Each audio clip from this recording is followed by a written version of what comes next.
Hello tout le monde, on se retrouve pour une nouvelle série de vidéos un peu spéciale aujourd'hui. En fait j'ai décidé sur la chaîne de faire un petit rendez-vous mensuel récurrent qui sera du coup le top 3 ou top 4 des libres, aujourd'hui j'en ai mis 4, du mois de septembre. Donc là comme c'est le premier, on va parler de libres qui sont un peu établis mais que je me dois de parler en tant que développeur front et qui sont, je trouve, très importantes. Mais le but, voilà, c'est que tous les mois, on découvre ensemble de nouvelles librairies qu'on n'utilise pas forcément ou des librairies qui sont en train d'exploser et cartonner pour rester toujours à jour. Je sais qu'il y en a qui n'ont pas le temps de faire de la veille et se renseigner un peu sur ce qui sort. Donc voilà, j'espère que ça peut aider un maximum. Bien sûr, on continuera aussi sur la chaîne les différentes séries. Donc il y en a une sur React et une sur React Native. Je suis en train de préparer les prochaines vidéos là, qui vont arriver rapidement pour pouvoir informer le plus de monde possible sur ces technos que j'aime beaucoup. Et n'hésitez pas du coup à mettre un like et à vous abonner si ce genre de contenu vous aime pour me pousser à en faire encore plus parce que moi ça me plaît. Donc voilà, en espérant que vous allez aimer les librairies du jour. C'est parti! Alors on démarre avec un incontournable qui est ChadCN. Donc ChadCN, c'est un gars, un créateur qui s'est lancé à faire une librairie de composants et il a tout cassé. Donc c'est vraiment révolutionné le monde du développement front. C'est en train de devenir le nouveau Bootstrap. Donc à l'époque Bootstrap c'était la librairie front la plus utilisée. Et aujourd'hui ça commence dans la communauté React à être ChadCN. Donc d'apparence, c'est une librairie de composants, tout ce qu'il y a de plus normal. On a des accordéons, des alertes qui sont à peu près minimalistes, donc c'est vraiment assez simple. Voilà, des cartes qui font le nécessaire, mais on n'a pas besoin de plus. Donc il y a un exemple de carte email, mot de passe, avec la possibilité de se connecter ou de se connecter avec Google. Et du coup, on a une librairie entière de composants. La seule différence qu'on a avec ChadCN, c'est qu'on n'a pas besoin d'importer une librairie externe. Je m'explique, en fait, il a créé du coup des commandes pour chaque composant. Donc par exemple, il nous fournit, si on veut du coup avoir cette carte dans notre projet, en fait, on va télécharger le code source de la carte. Et donc ici, il montre un exemple de comment on utilise le code source. Et le code source de la carte, il est ici, donc dans code. On va voir l'exemple de... Alors ça plutôt, c'est un exemple de l'utilisation du code source. Et en fait, comment il a fait? Il a découpé, par exemple, le composant carte en plein de petits composants. Donc il a créé une card, c'est le parent, une content qui est le contenu de l'élément, le footer où il met du coup les deux boutons, le header où il met le titre. Et du coup, en fait, ce qu'on va faire, c'est qu'on va importer des bouts de ce composant-là pour reconstruire la carte qu'on veut faire. Donc l'avantage c'est que c'est flexible, on peut du coup ne pas avoir exactement la même carte qu'il a fait mais mettre le label à différents endroits, changer le titre, et ça permet aussi de maîtriser le code. On n'a pas une librairie externe qu'on peut pas toucher, on peut pas toucher le code d'une librairie externe, là on peut faire ce qu'on veut à l'intérieur. Et ça permet vraiment d'avoir flexibilité, rapidité, on peut partager ça facilement avec quelqu'un. Donc il pique le composant et il le récupère. Et si je vous montre un exemple plus simple, par exemple le bouton ici. Donc là quand on fait un npm download du bouton, on récupère du coup ce bouton là, qui est tout simple. Il a juste un petit effet hover et on peut du coup modifier le style facilement. Donc là il a ajouté différents exemples. Au bouton qu'on appelle, on peut lui passer des variantes classiques de couleurs, mais du coup c'est tout à fait customisable parce qu'on a le code source. Donc si on veut que la variante par exemple destructive ne soit pas en rouge mais en rouge plus clair et qu'elle a un effet hover, c'est très simple à modifier et le theming aussi est très facile à changer. Donc voilà pour ChadCN, c'est vraiment une librairie qui a explosé. Vous pouvez voir, il y a 92 000 stars, c'est du jamais vu, 94 000. D'ailleurs, c'est pas synchro les deux. Ah si, c'est synchro. Voilà, c'est la pépite vraiment incontournable à utiliser. Ensuite, deuxième librairie, et ça ressemble beaucoup à ChadCN parce que c'est un peu un super ChadCN. Donc une fois que cette logique existe de pouvoir piquer les composants, on a là un moteur de recherche de composants. Donc il y a des composants super cool ici. Par exemple, si je vous montre les composants images, là, on va voir l'exemple, on a des composants qui sont vraiment jolis. Donc là, il va charger Immersive Video Experience. Et ce qui est cool, c'est que ça reprend exactement le même système que ChadCN. Donc là, si je fais Open Component, je peux piquer le code du composant et le réutiliser tel quel dans mon projet. Donc ça reprend la logique de ChadCN, sauf que là, on a vraiment beaucoup de composants. C'est la communauté qui partage des composants.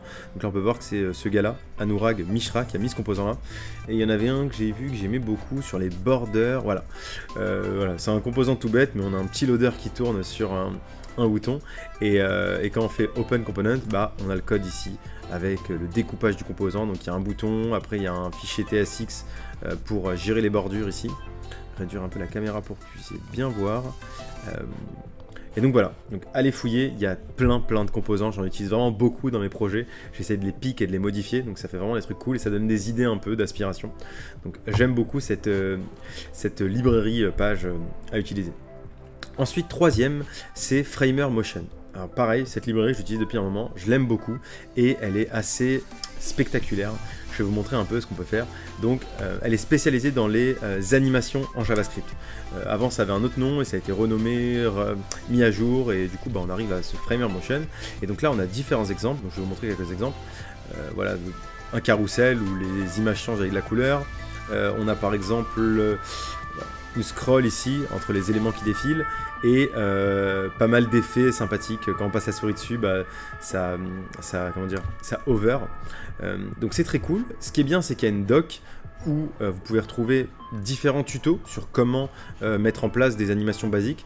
Par exemple, l'animation de rotation ici, en important Motion UI et en mettant un rotate sur l'élément. Donc bien sûr, on va voir le code, il n'y a pas que ça, il y a du coup le style, parce qu'il a mis une couleur rouge, une transition pour que ça tourne et autres éléments. Mais en gros c'est ça, voilà, plein d'effets, d'animation sur nos composants. Et je trouve ça beaucoup. Ce que j'aime un peu moins, c'est qu'ils ont une partie Motion Plus payante, où on a des super composants qui sont vraiment magnifiques. Ça ferait jaloux, ça rendrait jaloux n'importe quel site, et il faut payer malheureusement pour pouvoir les utiliser. Donc c'est pas très cher. Si c'est très cher, 299 € pour pouvoir utiliser tous ces composants super jolis qu'ils nous proposent, des cartes qui bougent, il y en a vraiment plein. Et donc voilà, il y a la version payante, la version gratuite, mais la version gratuite suffit amplement et vous pouvez tout faire avec la version gratuite en payant. Enfin, tout ce qui est dans la version gratuite, si vous savez bien l'utiliser, vous allez pouvoir reproduire les composants payants. C'est juste que là, ça vous mâche le travail. Mais en tout cas, voilà, c'est à savoir qu'il y a une gratuite et une payante, et les exemples que vous voyez, des fois, il faut payer pour les utiliser. Et petit dernier, donc là c'est un peu moins connu, mais j'ai beaucoup aimé le concept et je trouve que c'est vraiment très important qu'il y ait ce genre d'initiative. Ça s'appelle Evershop.io. Donc ils ont un GitHub où j'ai trouvé leur code source. Et en fait, Evershop.io, qu'est-ce que c'est? C'est une solution e-commerce en React et Node. Pas React, excuse-moi, en JavaScript et Node. Donc ça permet, en fait, ils ont une démo. Donc là, je vais vous montrer une démo. C'est un shop tout simple où on va pouvoir du coup commander des baskets, choisir la taille, ajouter au panier. Et ce qui est super cool, donc on va voir dans la documentation, c'est qu'ils ont refait en fait tout le système back-end pour ajouter des produits, suivre le stock, modifier les prix. Ils ont vraiment tout refait en open source. Ça vient concurrencer un peu les Shopify et les autres CRM, CMS pour faire de la gestion de produits. Après il y a WooCommerce qui est gratuit mais qui est vraiment moins flexible. Moi je fais un peu d'e-commerce et du coup ça m'intéresse vraiment ces initiatives là parce que tout est en JavaScript. Ils ont fait une API GraphQL pour récupérer les produits, les catégories, faire plein de modifications. Dans la partie API, il y a une API pareille. Une fois que vous la déployez, vous avez accès à l'API de votre catalogue. Donc, vous pouvez récupérer vos produits, mettre à jour des produits via une API, en créer des nouveaux. Donc c'est vraiment très flexible. J'ai un peu fouillé, le taf est assez ouf. Et en auto-hébergé, donc là le plan classique, on récupère tout le code chez nous, c'est gratuit. Donc on a tout le code instantanément dans notre repo. Et si on va regarder Evershop sur GitHub, je vous montre rapidement leur GitHub parce qu'il a pas mal explosé récemment. Donc c'est le TypeScript e-commerce platform. 5000 stars, c'est vraiment pas mal pour une librairie. Et donc là voilà, on voit un exemple de la partie back-end où on peut gérer ses clients, ses ventes et comment l'installer. Donc si vous êtes un peu dans l'e-commerce et que vous cherchez une alternative à les géants du web qui sont payants, par exemple Shopify c'est 30 $ par mois, là c'est gratuit. Donc n'hésitez pas à le tester et à me donner vos avis en commentaire. Donc voilà, c'était tout pour les librairies du mois de septembre. N'hésitez pas à me dire en commentaire si ça vous a plu. Moi j'aime bien dénicher des nouvelles libs, je fais beaucoup de veille et je recherche un peu en ce moment les nouveautés pour pouvoir les utiliser et les mettre en place dans mes projets. Voilà, donc vos feedbacks sont importants pour moi pour me dire si ce genre de vidéo vous plaise. N'hésitez pas aussi à mettre un commentaire et on se retrouve très rapidement pour une prochaine vidéo, la suite du tuto React. Je sais que vous l'attendez. À bientôt, ciao.